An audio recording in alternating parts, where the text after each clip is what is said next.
Good afternoon, ladies and gentlemen of the press.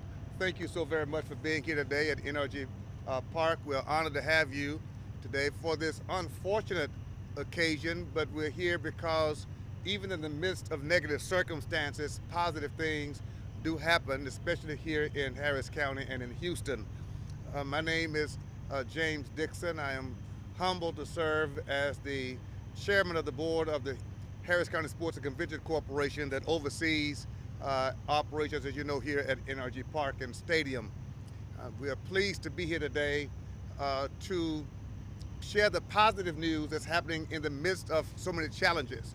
Of course, our hearts go out to the families that are still suffering throughout our region, and especially those who have lost loved ones in this awful tragedy of Hurricane Beryl. It does not escape us that even as we speak today, there are still about 1 million people without electricity. Many are without food and water and the basic necessities that life requires. And so we want to applaud and appreciate all of our first responders, our elected officials, and all of the nonprofit organizations that are out conducting food drives and helping with ice and water, picking up trees, and everything else that people are doing to provide a helping hand. Here at NRG Park, this location has become known as a go-to center, as an epicenter, if you would, of coordinating relief efforts that impact the city and impact our region. And we're pleased to announce today that this occasion has provided yet another opportunity to demonstrate that a facility like this can not only serve for sports and entertainment, but also add value to our community as a place where people can trust that they will receive help throughout our community. And coordinating this effort, of course, is our CEO, Ryan Walsh, and others whom you'll hear from in just a few moments, working with all of the officers of emergencies from the local, state, and federal levels, working with health officials, working with law enforcement and elected officials, all to collaborate into one thing, and that is making sure we help our region to recover as swiftly as possible from this devastating storm. So today we have federal and local officials here on hand today to look at the operations, to be updated on the things that are happening here to alleviate some of the pressure and suffering of our citizens. Our park here, through our corporation, have risen again to the challenge for meeting our community at this point of need. The recovery efforts for the region are happening here at NRG Park. There have been collaborative efforts between federal, state, and local authorities, and we're grateful today for the assistance provided through FEMA, through the disaster relief declaration. I want to commend President Biden for that, and of course Congressman Al Green will speak to that in greater detail. But this support, as obviously, is crucial as we work to help our community and our region to return to a sense of normalcy. And let me say, as we prepare to bring Congressman Green today, that it is so important, I think, that for Harris County citizens to know that this facility is your facility, and we treat it as such. We're glad to have several things happening here. The Texas Division of Emergency Management operation is taking place here. We want to also note that we have an emergency hospital of sorts here that's not servicing walk-up patients. We want to emphasize that. It's not for walk-up patients, but it serves as a place to relieve hospitals, as they would need to refer people here who are not facing critical circumstances, and that's to provide space for critical patients in beds as necessary, especially hospitals that may not have power.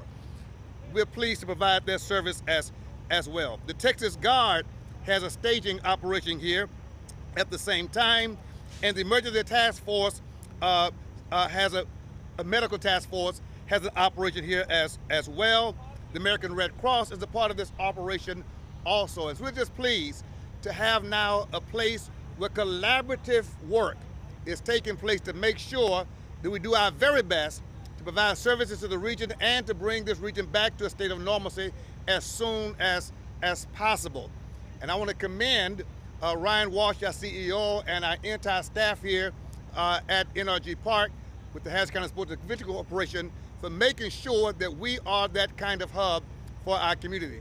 At this time, with no further ado, I want to bring the congressman who represents the 9th Congressional District from the state of Texas, the Honorable Alexander Green. He'll have words at this time. Congressman Green. Well, thank you very much, Bishop. After your introduction, I can hardly wait to hear myself. Thank you. Especially the press, because it's important for people to understand what's happening here at NRG. It is important for a multiplicity of reasons, but probably the most salient reason is that there is a collaborative effort that's taking place to get things done. I want to join the Bishop in extending our sympathies to those who have suffered greatly. Many lives have been lost. And while many of us are inconvenienced, I've been inconvenienced, my lights were out. I've been inconvenienced, the street was flooded. They suffer more than an inconvenience because they've lost the life of someone that they care for greatly. And after the storm is over and the lights are on and the streets are no longer flooded, they still have to cope with the life that was lost. So we want them to know that while we cannot replace the life that was lost, we can do as best as we can to make their lives more comfortable. And this is one of the reasons why I'm here today, because in these times of great difficulty, it has been my opinion that we should not allow the lines that may divide us on many other things to separate us. These storms are not Democratic storms, they're not Republican storms. They are storms that are taking lives and causing great havoc, great amount of damage. And as a result, it's necessary for us to come together just as members of Congress, the House, the Senate, to come together to make sure that we get the assistance to our constituents that they richly deserve. This is why I was proud to sign on to a letter with Senator Cruz, Senator Cornyn, and Congresswoman Garcia, asking the President to declare the emergency declaration for independent. So, we also sent a letter asking the President to give us the public assistance declaration, and he's done so. The President deserves an expression of appreciation for the means by which he did this. It was done with a great degree of expediency, if you will. So I ask you, let's give the President an expression and a thank you, Mr. President. Thank you for what you did. It means a lot to the people here in Harris County, also in the counties that I happen to represent, Brazoria and Fort Bend.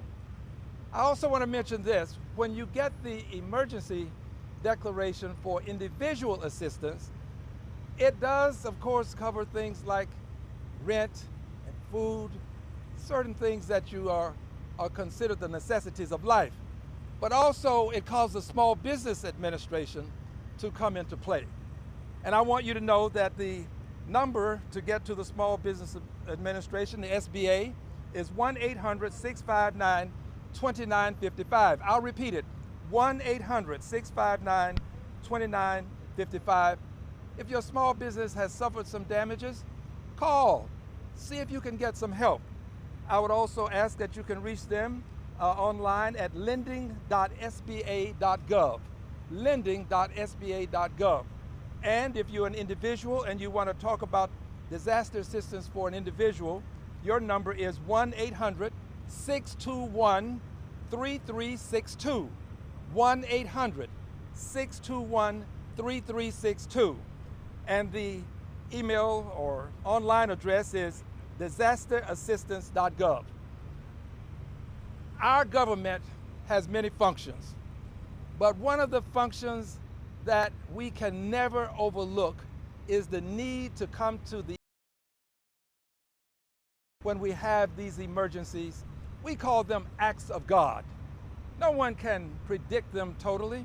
No one can understand how they will wreak havoc upon us. We know they're coming, But you can't always be prepared for things that are coming that have random acts associated with them.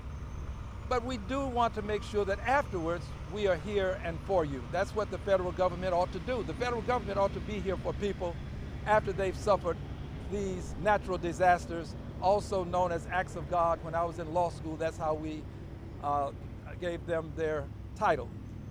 So finally, as I do my final closing, Bishop, the bishop is a minister, and he knows that preachers close at least 3 times. At least 3 times. 3 times. So I'm now only on my second closing, but I think I'll leave it at second. My final closing is this, very seriously, friends.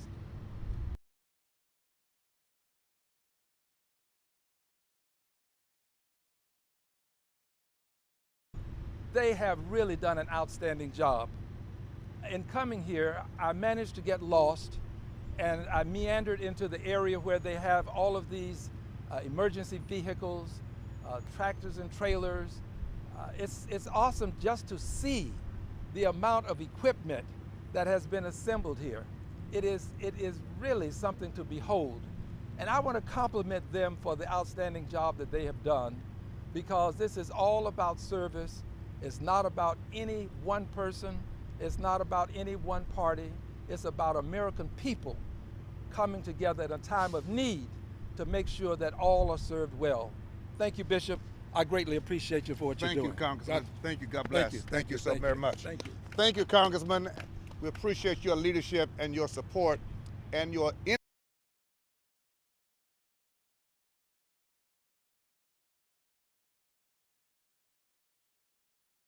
also sends her support for this effort as well. We also want to mention today we are thankful to have present with us Brandon Dudley, who is representing Commissioner Rodney Ellis from Harris County Precinct 1. And we're honored, Brandon, for you to be here today to share your support. Thank you for your support and leadership. Thank you so much, Bishop. First, just our special appreciation to Congressman Green and the congressional delegation and our Biden-Harris administration for bringing the federal resources here that we need to help serve the needs of our community. Special thanks, Bishop, to you, as a chairman, Ryan, and you and your whole team for making the Sports Corp, using it to meet the needs of the community and not just for sporting events. And that's just showing how we as a county are committed to doing everything we can to meeting the immediate needs of residents in the aftermath of Beryl, but we're not taking our eyes off long-term policies we need to pass and making sure our citizens have access to reliable public utilities. So we're going to meet the immediate needs of the residents, but also addressing the long-term policies. As people have said here, we can't control what the weather does, but we can control what the government response and preparation for these storms are going to be moving forward and how we continue to mitigate the impacts of climate change. But again, just a special thanks to the Sports Corp for doing everything we can to meet the needs of the residents, and thank y'all for having me here today. Thank you, Brandon. Thank you so much.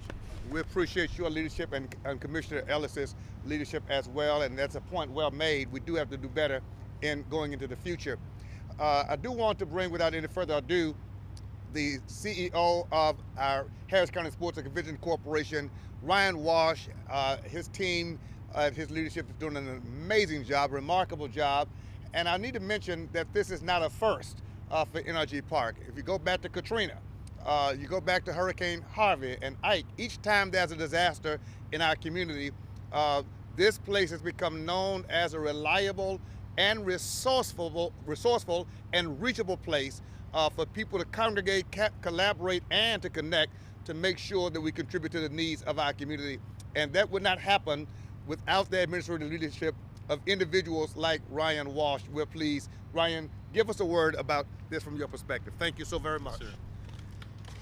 Thank you, Chairman. Thank you, Congressman and Brandon. And certainly want to appreciate Commissioner Ellis's representation. We're in his precinct right now. The park is. We're also in your district, Congressman, so we certainly appreciate your leadership on everything that you all have been doing to bring the relief efforts.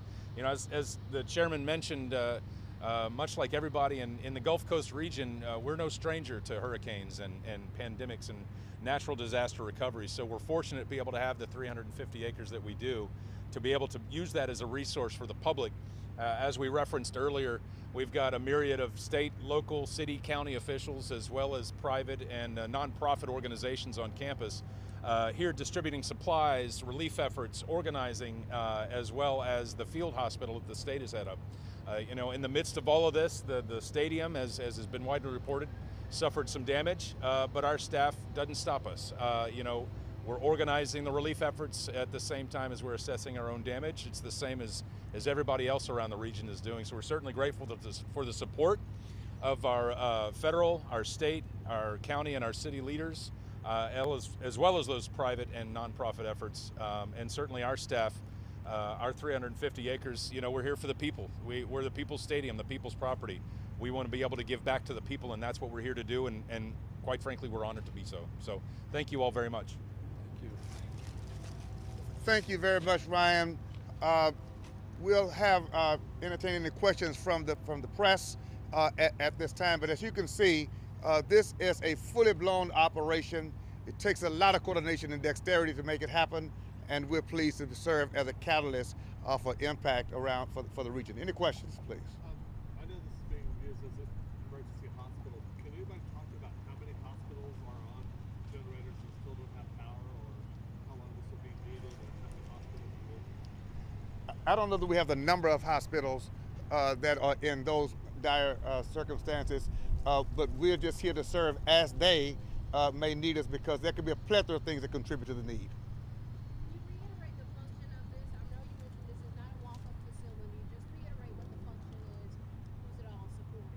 Sure. So it is not a walk-up facility. It is only by referral from the hospitals themselves.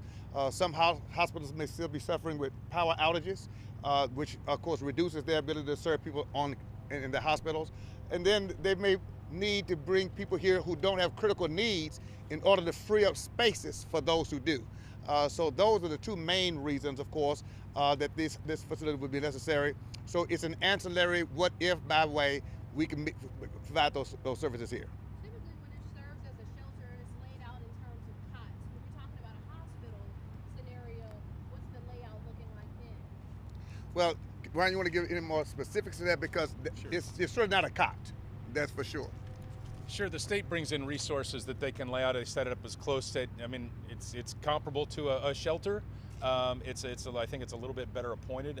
I have not been inside as it's active, certainly for privacy and HIPAA issues. We want to maintain the privacy of the patients, but you know, the state brings in all those resources, and they're very good at it. They're good at what they do. They take very good care of those people that are guests at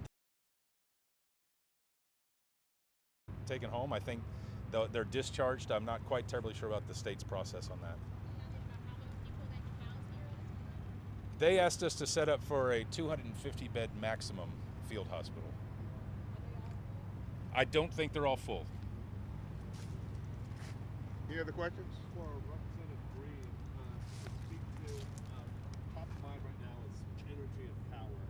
Do you know, will there be any federal investigations in the center point, and if so, what that may or may not look like? Thank you for the question. There have been calls for investigations at a multiplicity of levels. The governor has indicated, and I've heard this by way of news sources, that he would like to see some sort of investigation. And Congresswoman Jackson Lee has indicated that she's calling for a federal investigation. I do believe that there needs to be more transparency. I will be on a call with CenterPoint in just a little while. And when I'm on that call, we cannot ask questions. Members of Congress cannot ask questions. We can ask a question before the call, or we can ask a question after the call. I think there should be a greater desire to receive input from people who are on the ground and who are talking to constituents. They are my constituents and their clientele. So we ought to be able to communicate to a greater extent. And I believe that there has to be, at some point, a means by which we can get a better understanding of just what's happened. This is large, huge. It is beyond what we comprehended initially. And there is a lot of speculation. Where you have few facts, you have a lot of speculation. There's a lot of speculation about what actually happened. The speculation is, and this is from constituents, that this may be some of this may be as a result of brownouts, intentional brownouts to move electricity so that some areas can get served, but it would be at the expense of others. And there are people who are speculating about the payment of funds having some impact on the expediency with which CenterPoint acted. So to eliminate all of this speculation, I would hope that CenterPoint would have more interaction with the press. The press is the means by which the public acquires its intelligence about what's happening. If you don't get it, the public won't get it, and there'll be a lot of speculation. I think that there needs to be more transparency, and to give us that transparency, there has to be a greater interaction with the press. This is not something that is unexpected. It is something that is anticipated, desired, and appreciated when it occurs. Thank you for your question. Congressman Green, I don't know if you want to talk about this offline, but I had some additional questions about CenterPoint. I can ask them now, or I can ask them. I'll leave that to the bishop. Do you want them offline, I Bishop? think it's offline. Okay, we will. I got a question about Fort Bend County. Can you reiterate to Fort Bend County residents how important it is to do what they need to do to fill out the paperwork that they need to fill out so they can be added to the FEMA? Sure. Fort Bend County is online now. There was some consternation about the lack of having the individual disaster assistance, disaster aid, if you will. But it is online now. I was talking to persons with the Small Business Association yesterday when there was an announcement made, but it did not include Fort Bend. The announcement today does include Fort Bend, so they can make the application. And yes, they too, Fort Bend, Harris, Brazoria, but I'm here for Harris today, so I don't want to acknowledge too much about other counties, okay? I know the bishop doesn't mind, but I'm gonna respect the fact that we're here for Harris. But I encourage all counties, let me just put it this way. I encourage all of the counties. This is the opportunity to go online and start the process immediately. I gave the numbers, and I'll just quickly say, for lending, if you'll go to lending.sba.gov, and the phone number is 1-800-659-22955. 1-800-659-2955. And for individual assistance, disasterassistance.gov at 1-800-621-3362. Bishop, thank you for allowing. Thank you. Yes. Thanks for being here. Quick question. I know you said that the Congress people on the phone call at CenterPoint wouldn't be able to ask any questions. Who told that to you? Like, when they went to CenterPoint? Well, they, And then also as a side question, how many Congress people are going to be on the call, and who are they? well, let me just tell you how it works. I cannot tell you the number that will be on because it's up to us as to whether we join the call. At the initiation of the call, when they're giving out information about how they will proceed, they tell us that you cannot ask questions. They literally say that, and they mean it because you're not open to the line such that you can ask a question. I think that that is something that they ought to rethink. Requiring us to ask our questions before or after the call does not give me the opportunity to hear some of the questions that may be of benefit to me, some of the answers that may be of benefit to me. So I want more transparency. Thank you. Let me thank everybody very much for your presence. Thank you, Nina Jackson, for organizing that press event today. And all of you, thank you for your coverage, because all of the coverage you provide, as the Congressman mentioned, helps to inform the public, and information is empowerment. We need that more and more during this crisis. So thank you very much, and keep serving. God bless.